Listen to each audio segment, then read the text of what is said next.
Family of Two ni Alden Richards. Sobrang ganda at dapat panoorin sa dahilang ito. Sa mga hindi pa nga nakakapanood ng pelikula ni Alden Richards at Miss Sharon Cuneta sa MMFF ay dapat ay bigyan nyo ito ng oras.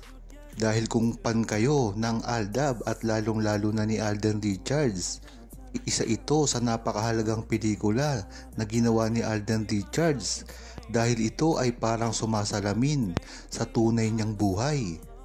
Napansin ko na ito dati sa mga ginawa niyang interview kasama si Miss Sharon Cuneta. At kung matatandaan nyo, ang background, ang totoong bahay mismo ni Alden Richards ay nandoon. Ay ang napakaraming litrato kasama ang kanyang nanay. At ganun din, nakita ko, biglang pumasok sa isip ko na ang background din ng kasama niya mismo si Miss Sharon Cuneta ay napakarami ring larawan.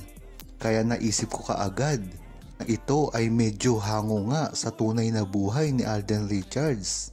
At hindi naman lingid sa kaalaman ng iba kung ano katayuan ngayon ni Alden Richards at ng kanyang pamilya. At saktong-sakto ito sa title ng kanilang movie. Ang movie na ito ay tungkol kay Miss Sharon Cuneta at nang ito ay mawalan ng asawa noong 5 years old pa lamang si Alden Richards o Mateo or Mati sa pelikula.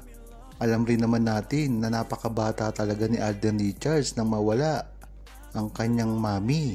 Kaya talagang para ito sa buong Aldab Nation na kung alam mo talaga pan ka ng Aldab at tunay mong alam ang buhay ni Alden Richards ay talagang makaka-relate ka dito. Huwag kalimutang mag-subscribe, comment at i-like ang video na ito. Thanks for watching!